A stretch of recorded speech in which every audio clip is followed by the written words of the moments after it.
అందరికీ నమస్కారం. తెలుగు సినిమాల్లో మీరు చూస్తూ ఉంటారు. తెలుగు సినిమాల్లో ఉందిలే, అన్ని సినిమాల్లో కూడా హీరో విలన్ పాత్రలు ఉంటాయి. ఇవి కాకోకుండా యాంటీ హీరో పాత్రలని కొన్ని ఉంటాయి. అవి ఏంటంటే విలన్ లాగా కనిపిస్తాడు, కానీ ఈ యాంటీ హీరో పాత్ర అనేది హీరోలాగా కనిపిస్తాడు, కానీ చేష్టలు పనులు అన్నీ విలన్లాగా చేస్తుంటారు. చివరిలో కానీ అర్థం కాదు వీడు విలన్. అప్పుడు దాకా చాలా మంచోడు, చాలా గొప్పోడు అనేటువంటి భావన కలిగే విధంగా ఉంటారు. ఇవి సర్వసాధారణంగా తెలుగు సినిమాలే కాదు, అన్ని సినిమాల్లో కూడా ఇలాంటి విభిన్న పాత్రలు ఉంటాయి. ఈ మధ్యకాలంలో కూడా మనం చూస్తే, ఈ మధ్యకాలంలో మన రాష్ట్రంలో ఆంధ్రప్రదేశ్లో ఇలాంటి యాంటీ హీరోలు తయారయ్యారు. వారు ముగ్గురు. ఆ ముగ్గురు ఎవరు అని మీరు నన్ను అడగాల్సిన అవసరం లేదు, చాలా క్లియర్గా మీకు అర్థమైపోయి ఉండాలి. ఒకటి నారా చంద్రబాబు నాయుడు గారు. హీరోలాగా కనపడడానికి ప్రయత్నం చేస్తాడు, అన్ని విలన్ బుద్ధులు వినల్ చర్యలు తప్ప రెండో ఉండవు. వారి కుమారుడు ఒక ఆయన ఉన్నాడు, సుపుత్రుడు.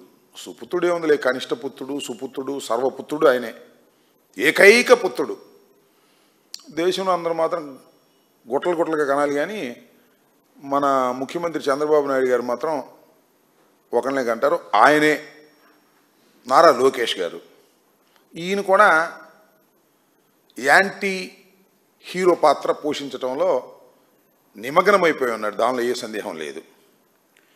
మూడో ఆయన కొణిదెల పవన్ కళ్యాణ్ గారు. ఈయన మేము దత్తపుత్రుడు అంటే ఆయన కోపం వస్తుంది, మామూలుగా రాదు కోపం, కాళ్ళకుండా ఈ చేతుల్లోకి వచ్చేస్తుంటాయి దత్తపుత్రుడు అంటే. ఇవాళ అదే పాత్ర. ఆయన సుపుత్రుడు, ఈయన 100% దత్తపుత్రుడు.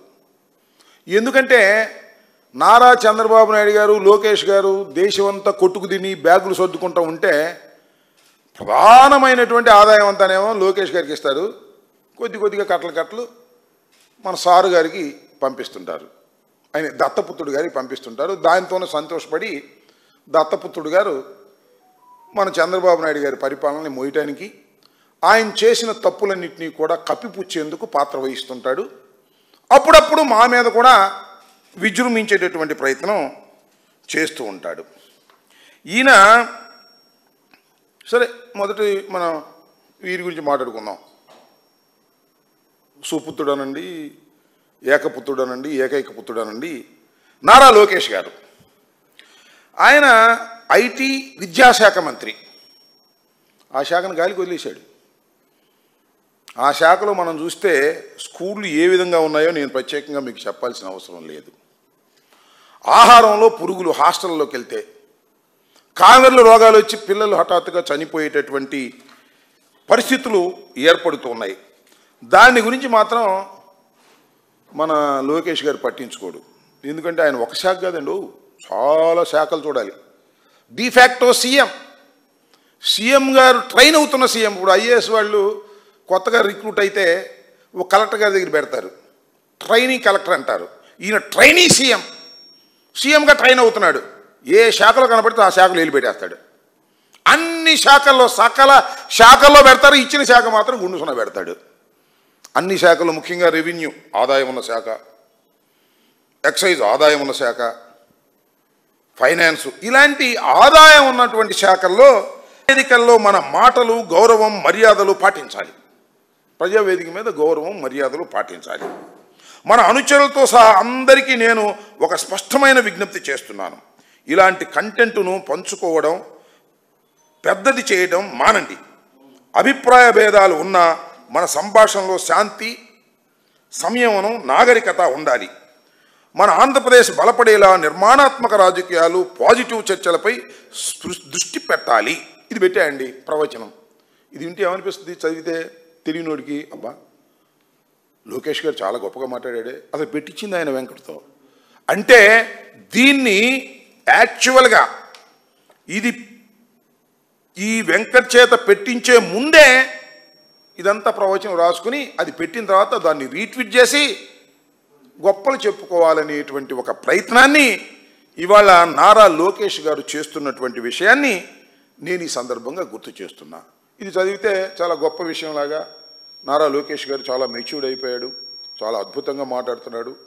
ఎన్ని చేసేది ఏంటి, మళ్ళా రెడ్ బుక్ మెయింటైన్ చేసేది ఈయనే, అరెస్టులు చేయించేది ఈయనే. ఇలాంటి అనేకమైన దౌర్భాగ్యమైనటువంటి కార్యక్రమాలు చేస్తూ, అంతేకాదు మీరు చూస్తుంటే ఒకసారి చూసినట్టయితే టోటల్గా సోషల్ మీడియాలో, సరే మామూలు మీడియాలో కొన్ని ఛానల్స్ వారికే ఉన్నాయి, నేను మీకు ప్రత్యేకంగా చెప్పాల్సిన అవసరం లేదు. ఎన్టీ రామారావు గారు ఉన్నప్పటి నుంచి కూడా చంద్రబాబు నాయుడు గారు కొన్ని మెయిన్ ఛానల్స్ని మెయింటైన్ చేస్తూ వచ్చారు. సోషల్ మీడియా వచ్చిన తర్వాత సోషల్ మీడియాను మొత్తాన్ని మెయింటైన్ చేసేటటువంటి కార్యక్రమం. ఇవాళ నేను మీకు మనవి చేస్తున్న, ఇన్ని ప్రవచనాలు చెప్పేటటువంటి తెలుగుదేశం, ఇన్ని ప్రవచనాలు చెప్పేటటువంటి లోకేష్ గారు, ఈ వెంకట్ని మేనేజ్ చేసేది లోకేష్ గారే. వెంకట్ ఒక్కనే కాదు, రియాష్ అంట, బూడిద, స్వాతిరెడ్డి పేరు పెట్టుకున్నటువంటి స్వాతి చౌదరి గారు,